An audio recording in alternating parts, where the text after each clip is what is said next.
Hi,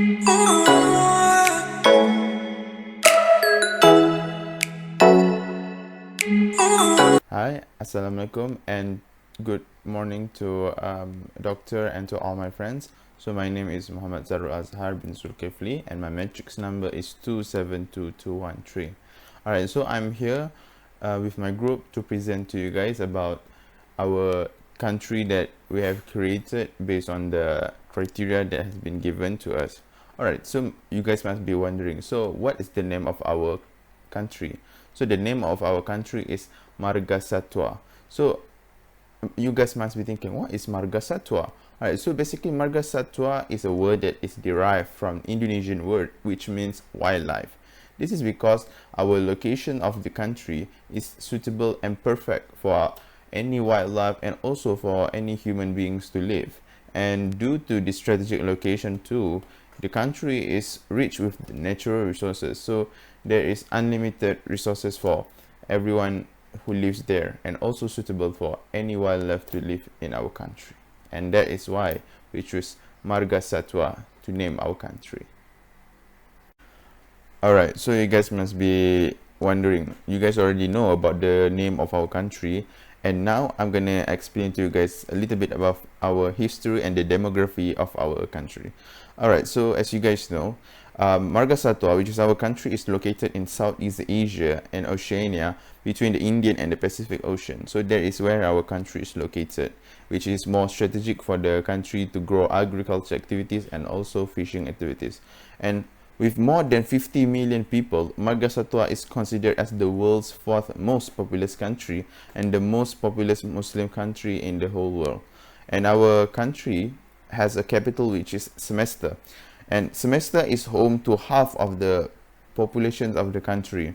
And the Hindu Majapahit kingdom was founded in Eastern Semester in the late of 13th century, and under Gajah Mada, its influence stretched over much of present day of Marga Satwa. This period is often called to the golden age of Marga Satwa history.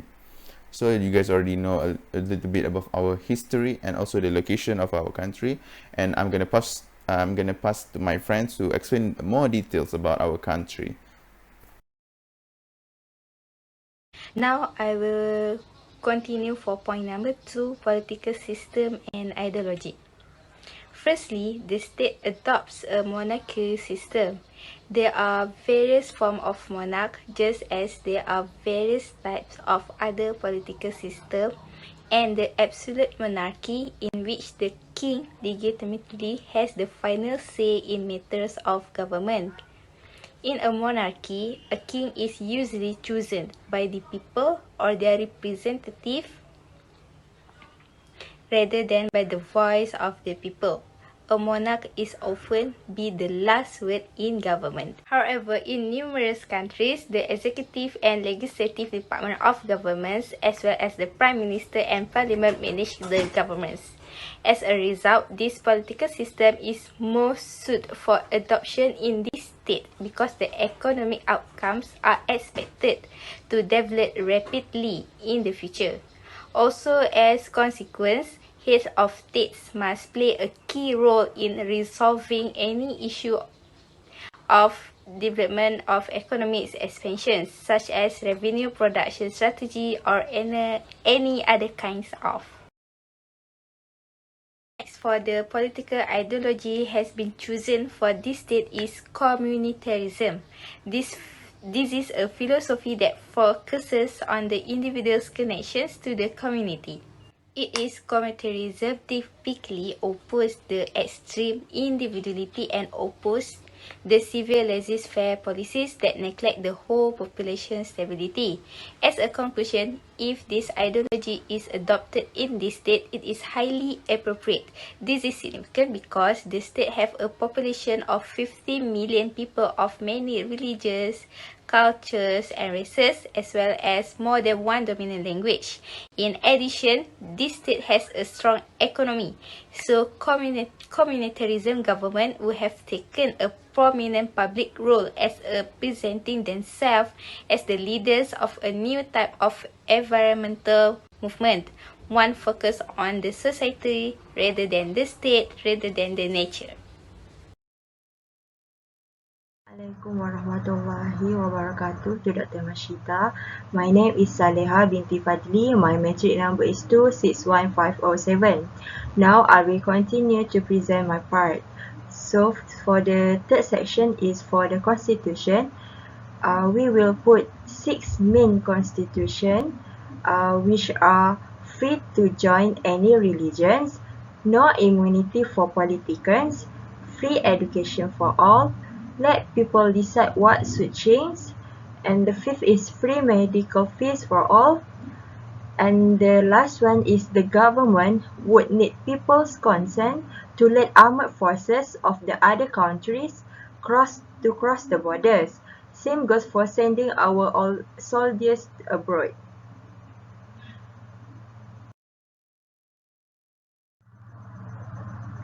The fourth section is for national interests. We choose diplomacy. Diplomacy is a universally accepted means for securing national interests. It is through diplomacy that the foreign policy of a nation travels to other nations. It seeks to secure the goals of national interests.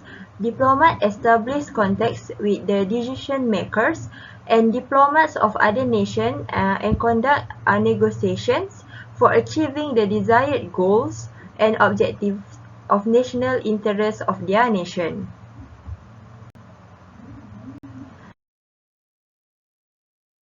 Next, there are 4 ways for us to maintain harmony.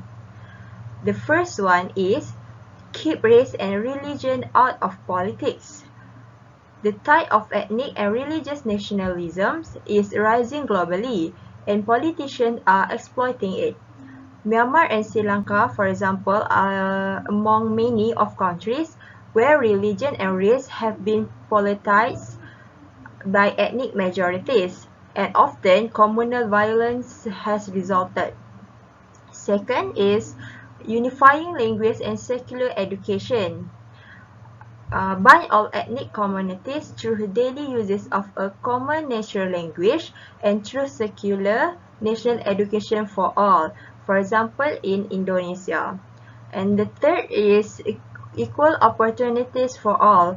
Regardless of race or religion, must be given equal opportunity. Fourth is equal before law. This has helped build trust between the communities and trust in the government to apply the rules fairly.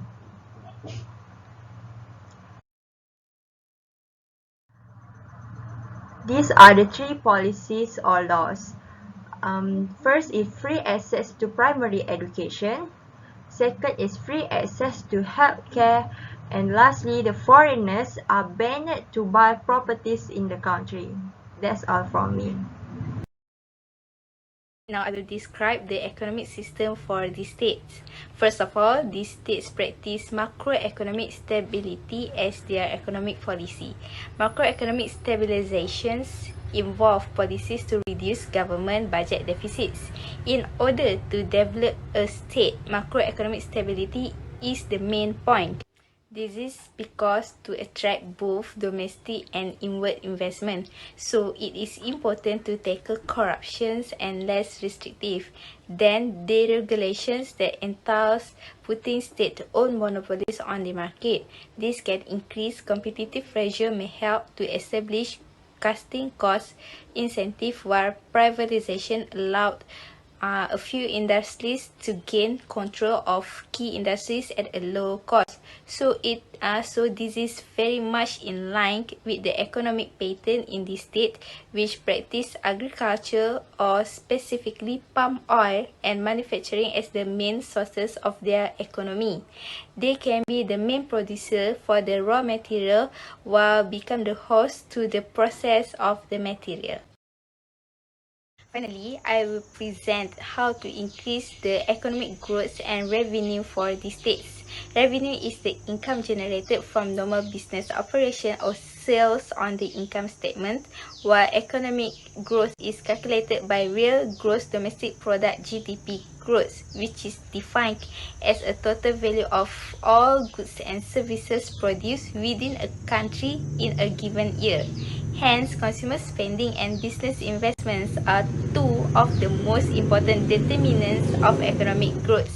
Spending and business investments also have a positive impact on the state's revenue and economic growth. Then, by cutting cuts and rebates, it tended to allocate more funds back to consumers' pockets. Ideally, this will make customer will spend more cash in various business that can increasing cash flow and profits. Furthermore, investments in public service such as education, healthcare and transportation is required. By raising literacy and numeracy level is a critical component for economic growth. It is extremely difficult for the economy to develop into higher value-added industries or states without basic levels of education and training. Lastly, to increase the revenue for these states, the Prime Minister or President can strengthen their main area of economy. For example, this state has agriculture as their main economic sector besides the manufacturing. Because agriculture has volatile prices, low income elasticity of demand and finite future, so that can constrain their economic developments. Therefore, their prime minister or presidents can strengthen their manufacturing economic sector. Alright, so you guys already know more about our country based on what have my friends explained. So let me tell you guys a little bit about the foreign policy and the international affairs of Marga Satwa. Alright, so basically in Marga Satwa, we have a lot of neighboring country, and one of the neighboring country, which is Malaysia, which are we closer to. Alright, so basically Marga Satwa and Malaysia are closer to each other. After Malaysia entered the ASEAN in 2004, the trade between Marga Satwa and Malaysia developed dynamically straightforward. It developed an advanced port systems and fishing industries for both of the countries. Therefore, while Marga Satwa is essential business partner for Malaysia, Malaysia's meaning for Marga Satwa is growing too in the continuous process, and this is how we develop the relationship between our countries and also the countries next to us and also the countries around the world. Alright, so you guys must be wondering how a country like Marga Satwa protect our sovereignty and our territory. Alright, so Marga Satwa state sovereignty is protected by the internal workings of the national political process rather than the judicial review. So it is important for our government and our politicians to control the country's sovereignty from any of the threatened. And also, we protect our country and territory by controlling state borders and to track what enters and exits the country to or prevent security and illegal commerce threats. However, many destabilizing elements come from outside state border is in transnational organized crime, hostile neighbors, arms proliferation, and international terrorism. Thus, improving and customs the export processes at the edge can also benefit global trade and economic development in the long term. And so that is how our country managed to control the territory by preventing the and controlling the enters and the exits of the borders. So I hope you guys already know more about our country, and if you do want to come to our country, please visit our country because it is full with harmonious people and you guys can see many wildlife here. Alright, so thank you for listening and goodbye.